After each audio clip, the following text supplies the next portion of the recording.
Well, the White House is asking Congress to approve more money for the escalating war in Iran. That could bring the U.S. military spending to the highest level in modern history. CBS congressional reporter Torian Small has more on how Washington is reacting to this ongoing conflict. Torian, good morning.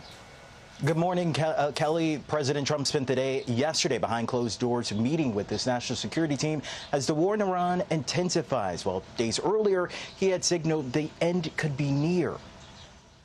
He's looking for a way out.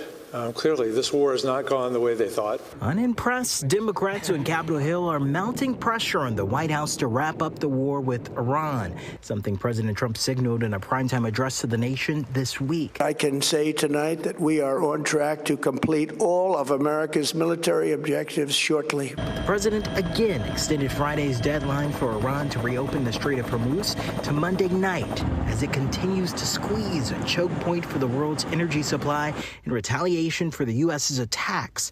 On social media Friday, Trump floated the U.S. could reopen the strait with, quote, a little more time. Now a spending battle looms over Washington. The Trump administration sent next year's budget request to Congress, asking for $1.5 trillion for the Pentagon, a more than 40% increase from the current fiscal year, while seeking to cut non-defense spending by 10%. Well, that's staggering. Maryland Representative Jamie Raskin told CBS's Major Garrett that ask will be met with questions, as Democrats have repeatedly tried and failed to rein in Trump's war powers. I think that we're going to need to return to constitutional government, both in terms of congressional exercise of the war powers and in terms of congressional control over the purse. Also skeptical, some Republicans. Senate Appropriations Chair Susan Collins of Maine, in a statement, said the request had, quote, several shortcomings and was concerned about including significant cuts to domestic spending,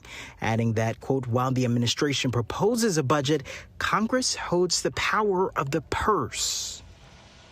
Now, if approved, the money would be used to build 18 new Navy warships, Trump's Golden Dome, and allow for a pay raise for troops. The White House is also preparing to ask for Congress a supplemental spending package that could cover the costs of the conflict with Iran. Adriana? Torian, thank you so much.